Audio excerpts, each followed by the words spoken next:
निंबाच्या झाडाचं अनन्यसाधारण महत्त्व आहे. तर हे नेमकं कशी पूजा करायची तर व्हिडिओच्या शेवटी आहे, म्हणून व्हिडिओ शेवटपर्यंत बघा. श्री शिवाय नमस्तुभ्यम. हर हर महादेव. गुरुजींनी आपल्या कथेमध्ये सांगितलं की शीतला मातेला कुठला कुठला नैवेद्य अर्पण करायचा, की तिला गरम वस्तूंचा भोग अर्पण नाही करायचा. तर थंड वस्तू, तर रबडी झाली, जे काही आपण पदार्थ बनवतो जे आपल्याला घरी शक्य नाही आहेत तर ते तुम्ही बाहेरून आणू शकतात. रबडी आहे, बासुंदी आहे, रसगुलाई आहे, रसमलाई आहे, रसगुल्ला आहे, असे अनेक पदार्थ आहेत. गुलाबजाम आहेत, ओला गुलाबजाम आहे, सुका गुलाबजाम, अनेक मिठाई बाजारात आहेत. तर अशा चांगल्या मिठाईंचा आपल्याला भोग माता राणीला द्यायचा आहे. लाडू, पेढे, जलेबी, सगळं जे काही असेल त्याचा भोग आपल्याला माता राणीला द्यायचा आहे. तर तिला थंड पदार्थांचा भोग आपल्याला लावायचा आहे.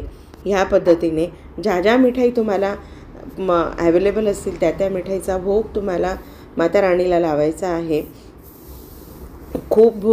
खूप बाजारामध्ये छान पदार्थ आहेत, तर त्याचा तुम्ही माता राणीला नैवेद्य देऊ शकतात.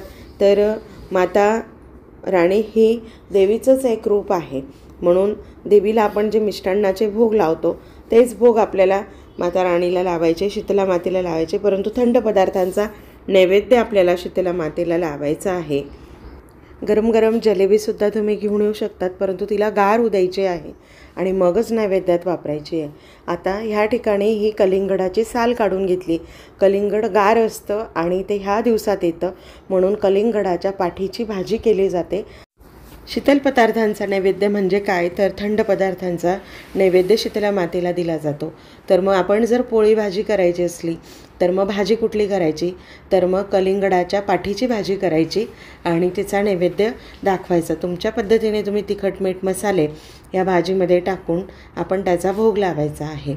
आणि हा भोग लावत असताना याच्यामध्ये मात्र आपल्याला देवीचं, शीतला माता ही एक देवीचं रूप असते आणि आपण देवीला ज्यावेळेस भोग लावतो त्यावेळेस आपण चणे वापरतो. तर ह्या ठिकाणी तिखट, मीठ सगळं टाकायचं आहे. चवीप्रमाणे जे आपण वापरतो ते सगळं टाकायचं आहे. कांदा, लसूण वापरायचा नाही आहे. तर ह्या ठिकाणी मी चण्याचा वापर करणार आहे याच्यामध्ये टाकण्यासाठी. तर ह्या भाजीमध्ये आपल्याला चणे टाकायचे आहेत, कारण एक देवीला आपण ज्यावेळेस भोग लावतो चवीप्रमाणे मीठ टाकलं तर त्या ठिकाणी आपण चण्याची भाजी करतो. तर मग ह्या कलिंगडाच्या फोडींमध्ये आपल्याला उकडलेले चणे टाकायचे आहेत आणि त्याचा भोग आपल्याला मातेला लावायचा आहे.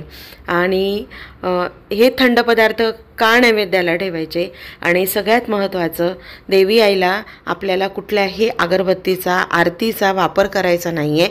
गरम वस्तू जरी आपल्या नेल्या तरी त्या नैवेद्याचा उपयोग होणार नाही, म्हणून अगदी गार झालेल्या वस्तू आपल्याला नैवेद्यात न्यायच्या आहेत. अशा पद्धतीने गार झाल्यावर याच्यावरून धणे टाकायचे आहेत. आणि आता आपण मातेला प्रसाद भाजून घेतो आहे. सकाळी मोकळ्या वातावरणामध्ये निंबाच्या झाडाखाली हा प्रसाद आपण भाजून घेत आहोत. निंबाच्या झाडाचं अनन्यसाधारण महत्त्व आहे, कारण की लिंबाच्या झाडातून रोगमुक्ती होते. तर अशा पद्धतीने अनेक पदार्थ करून घेतले आहेत आणि हे सगळे पदार्थ गार झाल्याच्या नंतर आपल्याला देवी आईला भोग लावायचा आहे. जी चपाती आपण करून घेतली ती सुद्धा गार होऊ द्यायची. त्यानंतर फळांचा नैवेद्य पण आपण नेऊ शकतो.